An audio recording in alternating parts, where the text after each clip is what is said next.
You guys hear me now? I was going to say, let's get started with kind of introduction to WeaveNet, and then we'll probably have a little bit of a Q&A afterwards. And I'm sure I have a few more people join us as we get going, but I don't think I want to wait any longer. So Brian, over to you. Yeah, and can you still see the slides? I can. Good. And we are recording, so I will make, we'll be sending out this. If this recording gets sent out after the meeting, so we may have some more Q&A coming in on the email, but we're going to get started. So Alexis, did you want to set the scene? Yeah, I mean, Ken requested this, and we've been sort of talking about putting WeaveNet into the CNCF on and off for nearly a year now. We had a moment last summer when we were working with Docker to potentially put it in with libnetwork, and they suddenly went off in a completely random other direction after they told us to talk about it with everybody, which was a moment of really special genius. But we're back again now. I mean, WeaveNet is a project which we're proud of. It's got a lot of users. It's people who don't necessarily want to understand about networking, but just want their Kubernetes to work. We continue to build it and maintain it, not at high velocity, in large part because A, people use it and like it, and B, we are doing a lot of work with commercial support around Kubernetes and selling products around that. And so often a lot of the gotchas at the start are around networking. So, we are really keen to see it go into the CNCF and become a more widely collaborated tool, to have a more formal roadmap and all of those good things. And, we want the blessing of the networking working group to do that. This is an update, and also Ken requested a bit about Weave Scope, which we also want to put into the CNCF. Okay, so it's Brian here. My name is Brian Borum. I was the first employee at Weaveworks after the founders. So I've spent a lot of time working on WeaveNet. So this, let's get into the slides. We've got a little bit of background here, talking about, it's an overlay network. I got some pictures of what exactly we mean by that. The number one thing that we aim for is that it just work, kind of invisible infrastructure. So we don't really speak the language of networking people, if you like. We try and come at it from the perspective of someone who's trying to run their application and doesn't want to know a lot about networking. So as far as possible, we try and make it just work. And it's completely open source. So just walk briefly through how most people use it. First thing is, this is the up and to the right slide. I think we've gone through 30 million pulls now. One of the interesting things about this kind of open source software is we have virtually no idea what most people are doing with it. We can observe the number of people doing a Docker pull on the container. We talk to some of them, which are listed at the right. We know some people who have integrated with the software, but by and large, we don't get to hear what people are doing with it, which is kind of weird. So most people will use it this way. They will be creating their Kubernetes cluster, and they will run a kubectl apply command with a URL, which is a little bit complicated because we want to find out the version of their system, but broadly speaking, it installs as a daemon set, which means we run, or Kubernetes will run one copy of this on every node in the cluster. So in this picture, I've got the cluster as the outer rectangle, nodes are the inner rectangles, and so depicting that we run a daemon on every machine as a daemon set, and they automatically figure out where each other are, and they form a mesh talking to each other. They communicate, they form a control plane by gossip, and they can form a mesh in one Kubernetes cluster across several Kubernetes clusters. They can mesh with nodes that are not in the cluster, legacy things. It's very, very flexible. And they can be anywhere. They can be in your data center, in the cloud, on different cloud providers, on your laptop. These things will, if they can find a connection, they will form a mesh and they will start talking to each other. The zooming in a lot more detail, this on one node, if you're setting up one pod, there's a thing called a CNI plugin. CNI is the Container Network Interface. That is a CNCF project. Kubelet, which is the controlling daemon of Kubernetes, will call this command add. And this is our plugin, which is now installed on the machine, will set up a virtual Ethernet interface into the pod, and it's connected on a bridge locally. I'm just going to whiz through this really quickly. I guess some of the people will be very familiar with this. Some might not know what I'm talking about. We could get into questions in a minute. But we set up an interface to each pod, controlled by Kubelet. And then the fundamental way it works is packet encapsulation. We have a number of different technologies that we use to make things work under different circumstances, but the most common is VXLAN. This runs as a kernel module. Every packet going from one pod to another gets encapsulated, wrapped up inside another packet. Those packets go machine to machine. So your underlying network doesn't really see the pod traffic. This is what lets you have a lot of flexibility in picking IP addresses and making up completely new networks in software on top of the real network. Yeah, so that's basically how it works. We set up this daemon running on every machine. The daemons talk to each other. They share out the address space. Kubelet tells us to connect up pods. Once they're connected up, we route the packets, and they go across your underlying network like this. Let's see, motivation and differentiation. So I talked about the it just works idea. I talked about cross-domain, cross whatever you like.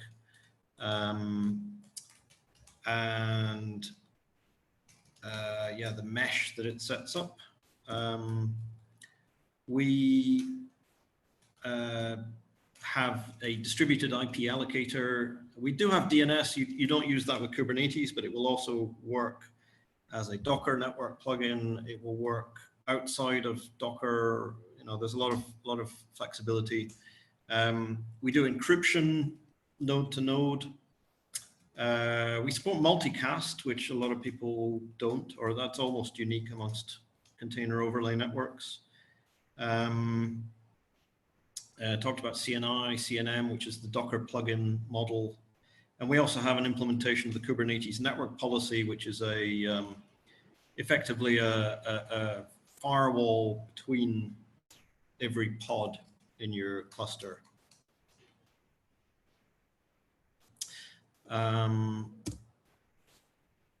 Yeah, when to use an overlay. I don't know if we want to get into this. Maybe maybe I should pause at this point and ask what people want to hear.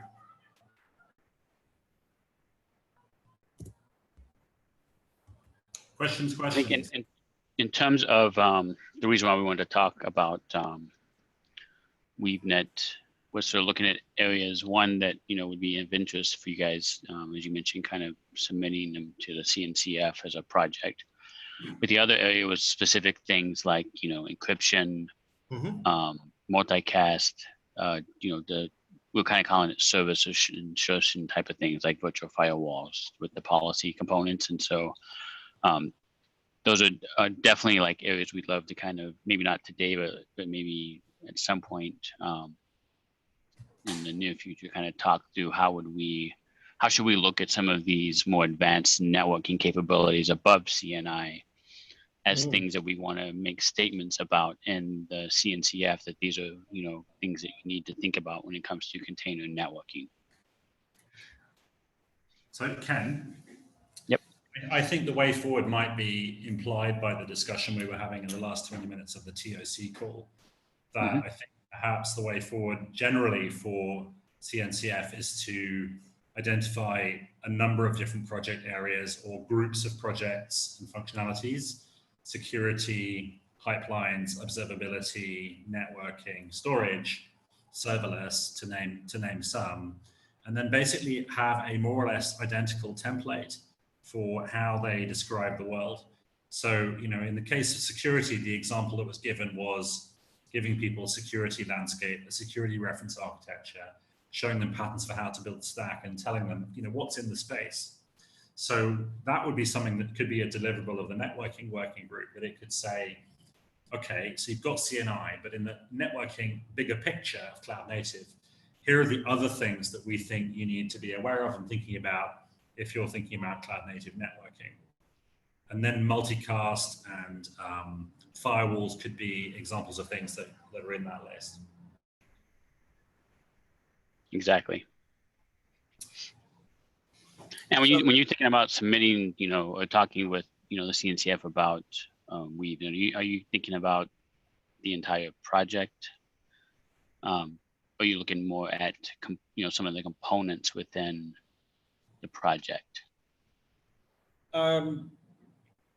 Yeah, we had proposed to submit WeaveNet as a project, but as Alexis said, that didn't kind of capture a lot of take up a year ago when we were last talking about it. Right. Do you think there's more interest in it now, Alexis? I think we just have to press on. Okay. You know, there are all kinds of people who will come out of the woodwork if we start highlighting this as an activity that they should care about. For example, you know, one of the very first large companies to take notice of WeaveNet was Amazon, because you could do things on ECS like service discovery with it, and that just made a bunch of demos and meetups and things just a bit easier. And they continue to be interested in it. So I think that they would probably be a backer. I've asked them many times if we did a push for CNCF for net. I just think we should just get on with it, ask people to get involved and see what happens. And I know there's a couple other projects like Contive that, you know, you've thought about like trying to like bundle up a couple of different projects together and taking that whole bundle forward. But we can talk about that offline and kind of see if that makes sense to do that versus just individual projects. Yeah. Yeah. I mean, with Contive, remember we had the call when you were still at Cisco, and they seemed to be open to the idea of being able to focus Contive's kind of policy areas and what I think the fashionable phrase in the networking community is intent. And there were a bunch of things that they were working on there that they needed the layer 3 stuff just to get there, but they didn't particularly feel a desire to support the Contive implementation of layer 2 networking. So the idea of kind of forming something, a broader community, was appealing to them.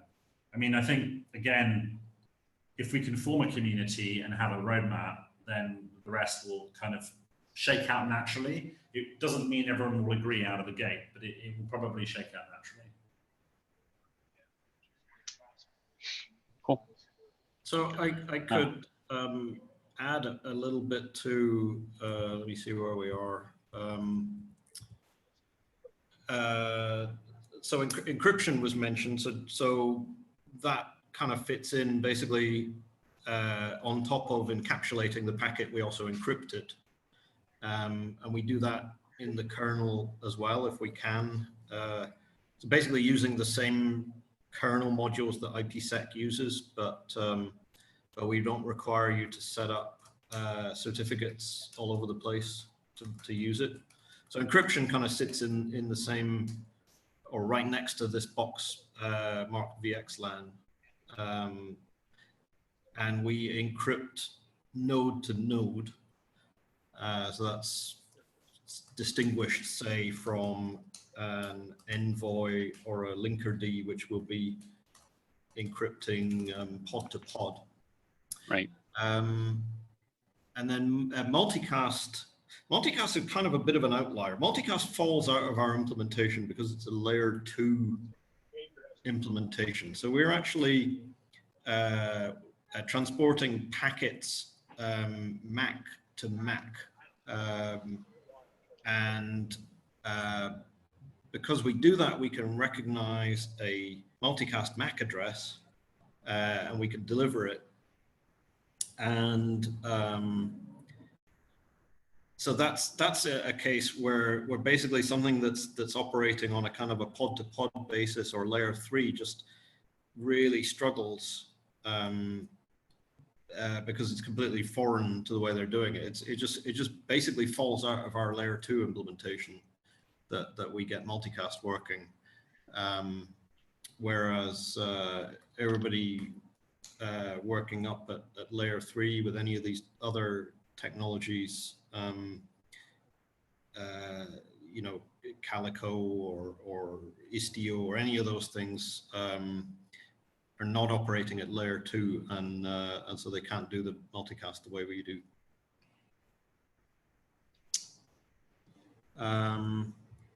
Let me see. I got some stats on the community. You know, it's not huge, but reasonable. 57 different contributors from a number of different companies. It's been going a long time, so we have a bunch of pull requests, bunch of GitHub stars, and the whole thing is about 24,000 lines of code. The main implementations in Go, a lot of tests and ancillary things are in shell script, but that gives you some idea of the scale of the thing. So any further questions about WeaveNet? No, great community. Thanks. Thanks for the presentation. We'll definitely come back with some next steps on some of the different aspects. I mean, if we could, you come back with the next steps, and then let's talk to Chris Anischik, and then let's form a slightly wider alliance together. I think that would be good, just to get momentum. Perfect. So, and I know there was a lot of interest in Weave scope from kind of the visibility standpoint. We just kind of want to know if it was still going strong and if it was something you guys were looking at yeah, well, contributing as well. Let's talk about scope. Say the fonts change and then model. Shall I do that? Well, shall we get past what it is? And then go in about 10 minutes. Oh, okay. Yeah, it should be reasonably quick to get going. So Weave Scope is a very different project. Weave Scope is all about seeing what is going on in your system. So this is kind of a high-level architecture slide. Weave Scope, we also run a daemon on every machine, and those daemons collect information about what's running. They talk to Linux to talk about processes. They talk to Docker to hear about containers. They talk to Kubernetes to hear about daemon sets and services and things.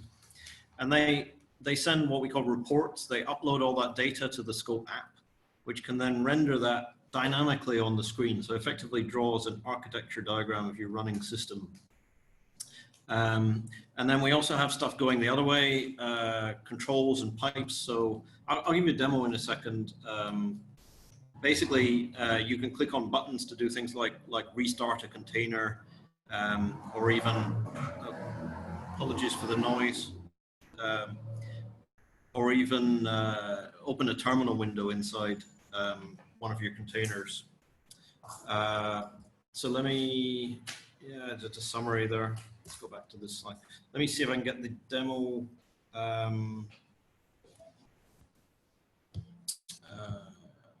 Okay. Can you see a window that says Sock Shop? Yep. Yep. Yep. Right, so we're running Weave Scope here. This is Weave Scope packaged as a component of our commercial offering, Weave Cloud, but basically all the software is open source. And we're visualizing an install of the Sock Shop, which is a demo application that we put together for this kind of purpose. And right now we're looking at Kubernetes controllers. So most of these things are deployments. So we can see the running application. We have a front end. Front end talks to a sessions database, a catalog, an orders component. Orders talks to payment and shipping. This is all drawn dynamically based on the network connections that we pick up between things. So I can click on one of these things and we get a little bit more detail. We see a bunch of things about the containers in this deployment and the network connections, things like that. We can zoom in on one of those containers. We get a little bit of metrics data. I mentioned we can do things like restart a container. We can open a shell inside a container. We kind of talk about it as a DevOps console, that it can be used for a bunch of visualizing or troubleshooting activities. What's going on in my system? Let me hop on here and take a look at it, see what's going on, maybe fix some config or something like that. That's how we see Scope being used. It's a very graphical, interactive program. So I'm looking at, as I said, controllers here. We can look by hosts. We're running the system on 3 hosts at GKE, and they're talking to various cloud services. We can come down to containers. It gets a little bit busier there. We can come all the way down to processes. And this is we're now looking at kind of the processes inside some of those containers. So that's kind of a whistle-stop tour.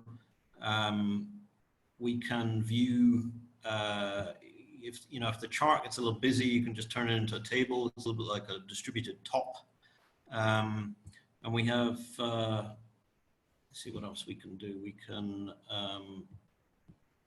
look at this resources view. You can see who's using up all your CPU or your memory in that view. So a very kind of feature-packed graphical interactive tool. That's Weave Scope.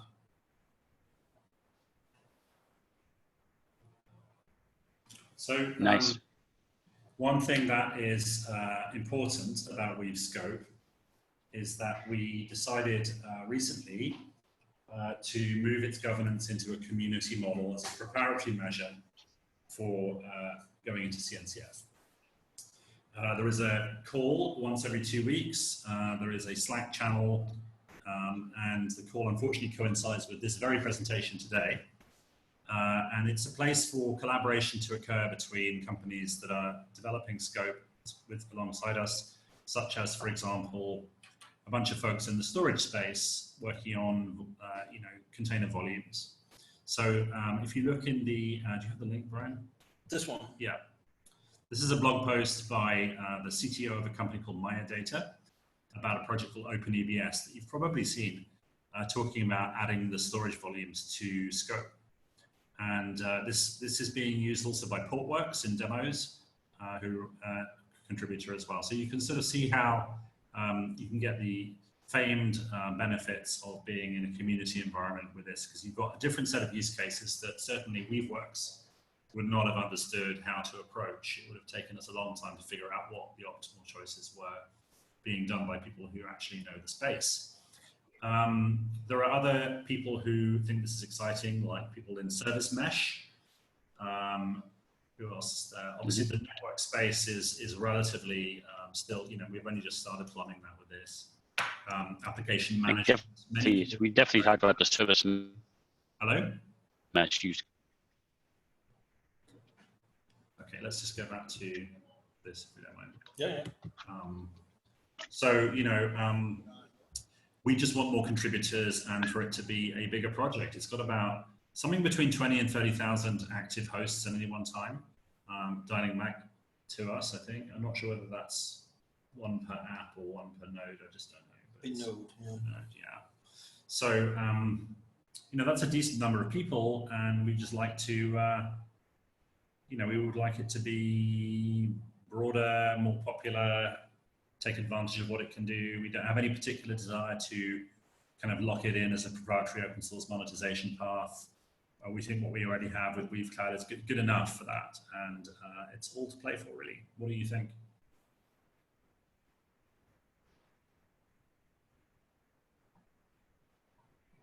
I'll be on mute again. Sorry, it just got really noisy in my little area over here. Apologies. No, I think that to me is really interesting, and like I mentioned previously, right, the service mesh use case, I think, is one that we talked about on our last call. Is why scope kind of seemed really interesting to us to talk about with you. How big is that? Is there anyone outside of Weave in that community now that you've opened up, or is it still looking for additional contributors from outside of Weave works? Well, as Alexis said, some of those storage folks, OpenEBS and Portworx, have shown up. We've had a smattering of different people from IBM, people from different places. A lot of interest, but now it's me with the noise.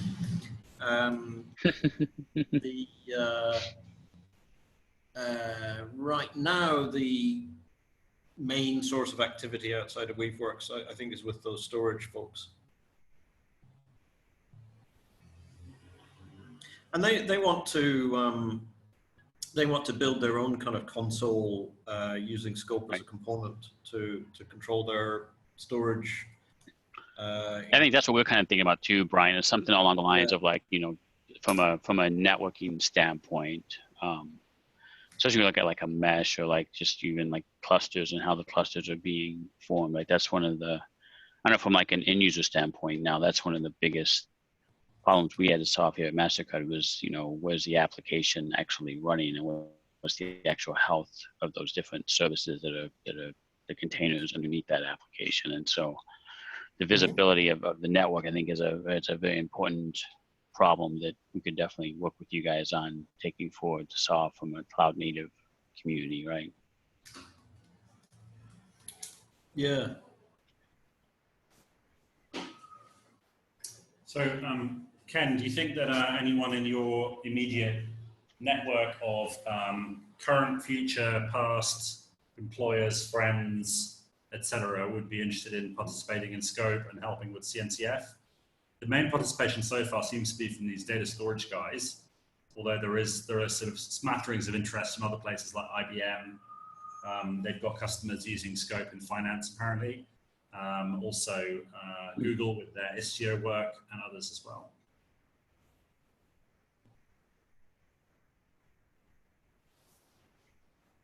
Yep.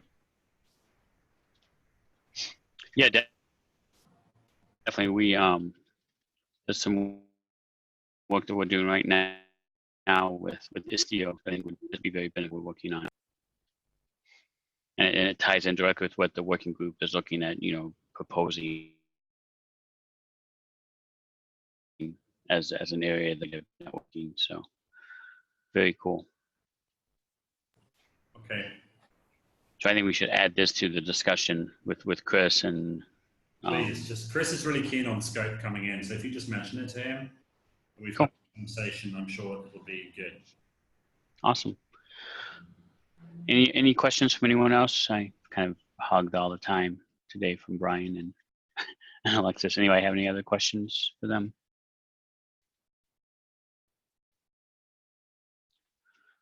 If not, we will move on to the OPA part of the discussion. If Brian and Alexis have time, I think, policy is another area.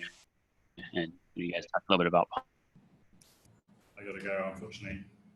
Policy earlier.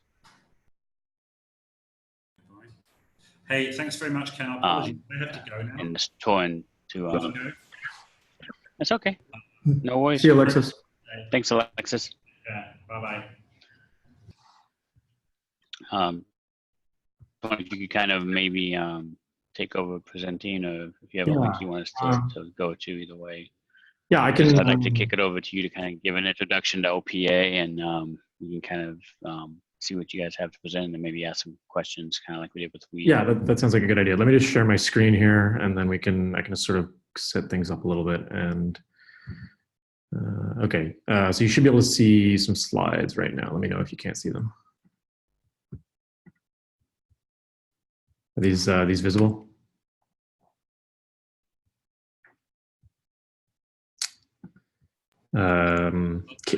Slides. You can see them? Okay, great. Yep, they're up now. Okay, great. They're on now. Yep. Okay, so yeah, so I mean, this doesn't have to be like, I don't have to talk for 20 minutes. So if people have questions, feel free to just interrupt me and speak what's on your mind.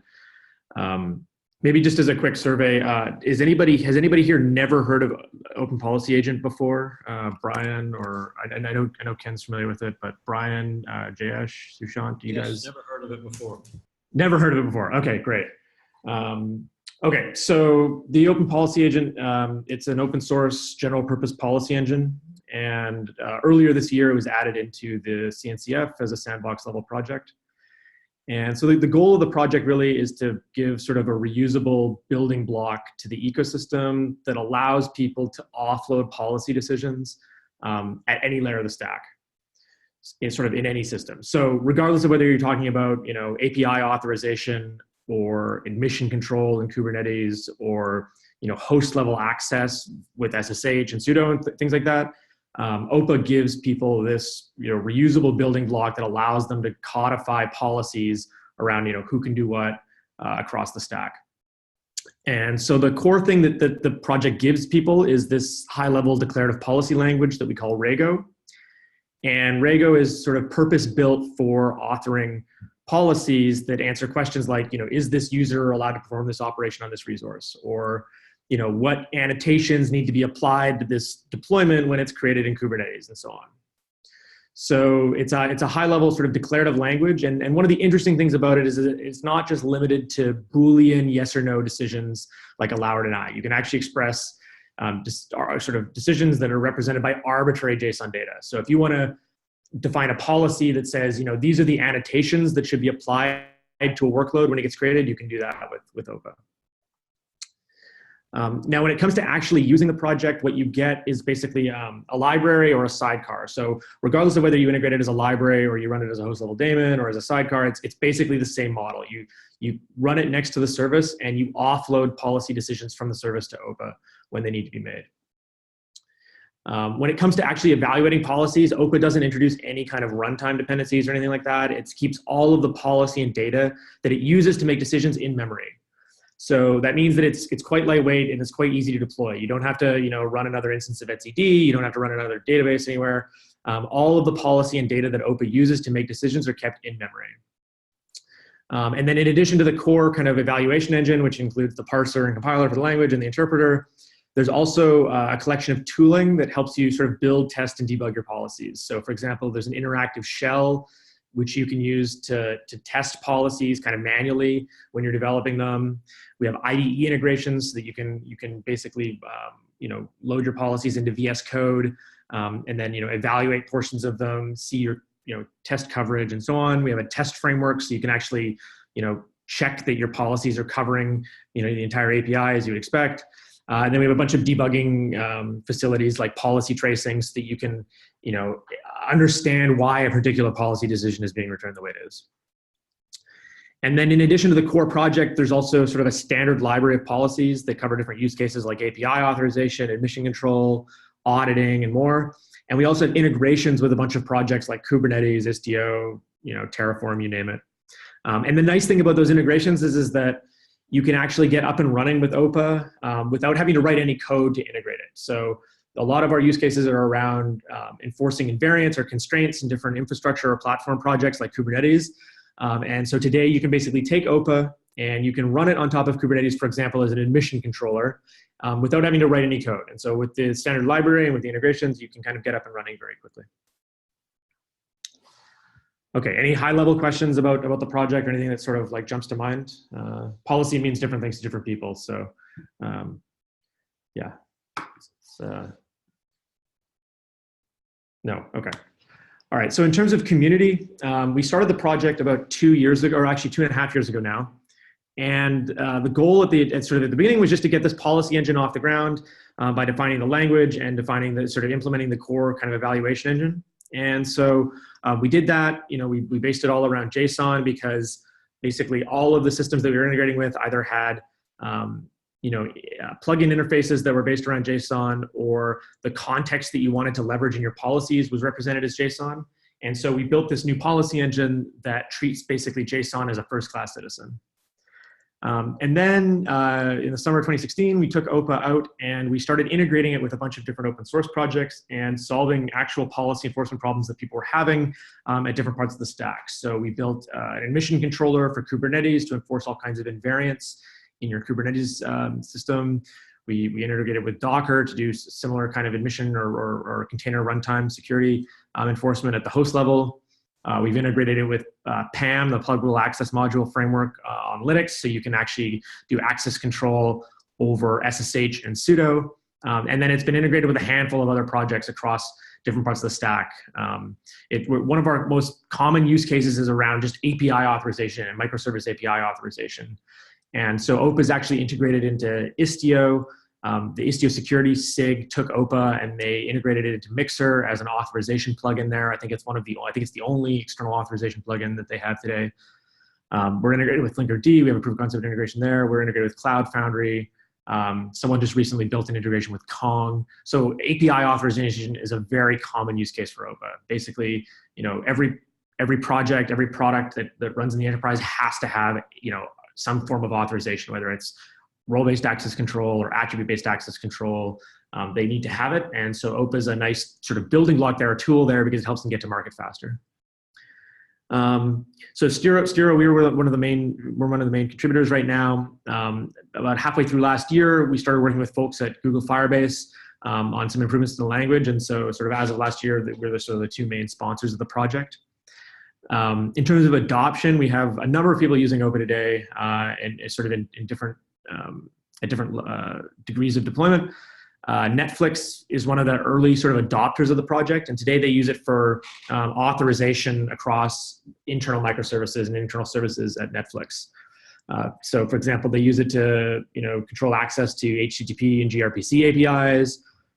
They are also using it for access controlling Kafka, where they have certain topics that have a very large fan out, and in that case, a bad write to one of those topics is very expensive to recover from. So they use OPA to enforce access control over who can write into Kafka.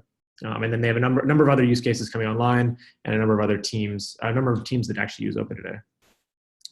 But OPA is not sort of limited to API authorization. It's also used for a number of other use cases.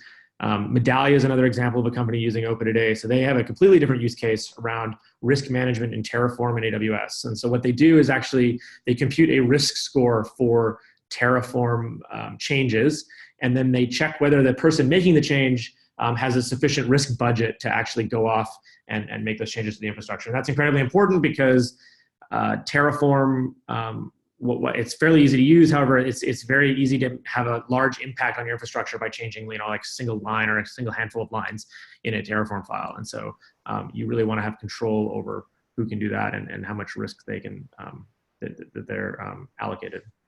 Sorry, and then go ahead. If it's okay. Yeah. So take the example you just talked about. You said whether a person would be allowed or not allowed. The set of persons in most organizations is something that will be mastered in a particular place, like SAP or something like that. So what is the typical connection between the master of that data and the policy engine? So yeah, that's a good question. So usually it depends on the integration and the type of policy you're trying to enforce. For API authorization and a lot of policy enforcement use cases that are sort of identity based, where you have a collection of attributes where identity is sort of multidimensional, and there's a collection of attributes that you want to authorize over. Those things are often just provided as input to the policy query. So when you execute a policy query, you can supply arbitrary JSON input. And so, that input could come from LDAP, or it could come from a JOT token or whatever. OPA doesn't really care. It's just JSON data that you provide as input, and then the policy applies meaning to that data. So that data can come from a variety of different sources. Mm. Does that make sense? Yeah. Yeah. I mean, I guess paraphrasing that's the caller's problem. That's right. So basically like OPA is not trying to solve authentication in any sense. It's purely for more authorization and sort of policy decisions, right? So usually there's some sort of authentication. There has to be an authentication system in place in front, and then authorization, controlling exactly what a person can do is handed off to OPA. Okay, and so I mean, there's a number of other companies using OPA. They have different use cases around, that involve role-based access control, attribute-based access control, as well as a number of other things like data protection. Okay, so in terms of use cases, we basically, it's been sort of 2.5 years, and we've taken OPA and we've applied it really across the stack. We've used it in Kubernetes. We've seen it used in Kubernetes quite heavily for admission control. We've seen it used heavily for microservice API authorization, risk management, sort of infrastructure host level, access control, and data protection, or managing access to data lakes is something that's sort of coming online, and we have a number of integrations that we've built out recently for those use cases. When we look at use cases, when we sort of start working on a use case, there are a number of different sort of dimensions that we use to kind of evaluate the use case. So obviously, the type of policy that you want to enforce is obviously relevant, and that's sort of like a first order thing that we look at. So is this an authorization policy, or is it a rate limiting policy, or is it a risk management policy, right? What are you actually trying to achieve? What kind of expressiveness does that policy require? So, some policies, you can express them just as a sort of a sequence of, a linear time kind of sequence of, Boolean conditions, right? And so that's very simple. Other policies require more expressiveness. You need the ability to search over, potentially a large amount of data in order to make a decision, right? So when a Terraform plan is being authorized, that plan is input to the policy, and OPA has to be able to search over that plan in order to, for example, compute a risk score, right? Or if you're doing an admission control use case in Kubernetes, you might need to have access to a bunch of Kubernetes resources in order to make a decision. So for example, one company that's using OPA is Cloudflare. So they use it to enforce policies over ingress objects that are created in Kubernetes. And so in order to do that, they need to actually have, when a new ingress is created, they need to have access to all of the other ingresses that exist in the Kubernetes deployment. And so then they have to search over those in order to make a decision. And so then the data or context that OPA has access to is important. How much data does it depend on? How does OPA get that data? Where does it come from? How often does it need to be synced, and so on? What kind of decisions do you need to generate, right? If it's just an authorization policy, then a lot of time it's just a Boolean true or false, or allow deny decision. But you can actually express decisions that are arbitrary JSON in OPA. So for example, a rate limiting policy might return, the number of requests that a user is allowed to make. Or in an admission control policy, it might be a set of annotations or something like that to apply, or a JSON patch even to apply to a resource when it's created. And then there's a question of how do you actually integrate with OPA? What's the actual enforcement integration going to look like? Conversely, what's the management integration going to look like? How do the policies and data get into OPA? What are the performance requirements, right? A lot of the time, the integration or the use cases break down into low latency, high frequency decisions that are relatively simple but need to be made very often. And then the other camp is sort of more they're tolerant of higher latencies, but they have to search over a large amount of data, and the cost of a decision there is a little bit higher. And then there are kind of different modes for applying OPA. So you can actively use it. You can actively insert it into a request path to do sort of proactive enforcement and prevent violations before they occur. You can also run OPA kind of asynchronously and then monitor for violations and then reactively go out and fix them. Or you can just sort of use it to audit the state of your system, right? So you can codify your policies using OPA and then just execute queries periodically and sort of generate reports that tell you these are the policy violations that exist at this point in time. Okay, so the rest of the slides here go into more detail about specific use cases, and I don't think that's probably the right thing to do at this point, giving me 5 minutes to go. So I'll just sort of skip ahead a little bit to the sort of roadmap going forward that we have. So we recently published a roadmap for OPA that covers sort of the next sort of 2 quarters or so. So right now we're looking at integrations with different data lake projects like MinIO and Ceph, where we've heard from a lot of users that want to take OPA and apply to their data lakes. And what they found is that these projects have existing support for things like bucket policies and object level ACLs, but what they need is some more expressiveness. They need basically attribute-based access control in order to implement their policies. So these are things like based on time of day or based on the geographic region of the caller and so on.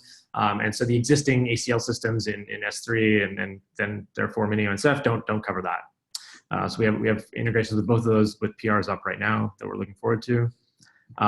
We're sort of continuing to build out the tool set that we have for OPA. We're helping people sort of we're creating a query profiler to help you benchmark and profile your policies to understand the performance profile of them. We have integrations or more kind of sophisticated integrations to help people with data filtering coming online that leverage some kind of core functionality in OPA where you have once you've done kind of once you've solved request level authorization, the next sort of step is to make sort of authorization decisions based on data, for example, in a relational database, right? So you might have a collection of elements in an API response, and you want to filter which ones are going to be sent back to the client based on policy. And so there's a handful of use cases there we have coming online soon. And then we have a bunch of other sort of more speculative integrations with things like WebAssembly and more performance optimizations coming soon. So yeah, so that's sort of all I have right now. I don't think it's probably worth going through the use cases in great detail, but what I would call out is that we have a Slack organization for OPA, and you can see the link there. If you're interested in policy, if you're interested in policy enforcement, across different components in the system, I recommend you jump on there and see what's happening. There's a number of different companies that are using OPA, and they're sort of asking questions and talking about policy and how they're going to enforce policy holistically across the stack. So yeah, that's it. Thanks. Perfect timing.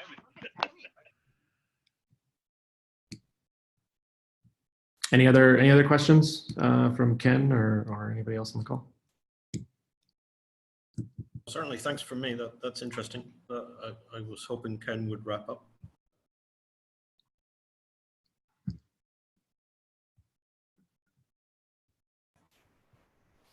Yeah, I'm going to check out the website. Thanks very much. I do have to run now, but thanks. Yeah, I have to go shortly too. So yeah. Anyway, nice meeting you, Brian. Me too on my internet. Oh. Drop. I don't think my company's we're getting I think they're filtering anything that's not MasterCard network out. So we have Nazis here on the network and security team. Crazy. Anyway, but yeah, this is really good. There's a lot of interest in our working group with policy, especially around network policy and security policies. And so we'll definitely take this presentation in our next work group meeting. I think we're gonna have Istio talking to us. So we may have some more discussion on policy and then OPA as part of the Istio effort that's going on there. But we're probably gonna definitely want to come back to you guys with some additional questions and clarifications in the next month or so. Yeah, if there's something specific that we can drill into, we'd be happy to do that. I know one thing that we've heard from people is they want to enforce policies over the network policies that you can create in Kubernetes, right? So who has the right to create certain types of network policies? That's been something that's come up, as well as what's the relationship of OPA's policy language to actual enforcement in the data plane, and that's something we haven't really pushed, but it's something that we're sort of interested in. So we'd be happy to do sort of a more focused follow up as necessary, or as if it's desired. Yep, that's a big one. Yep. Okay. Definitely. Cool. Well, thanks for the time, and yeah.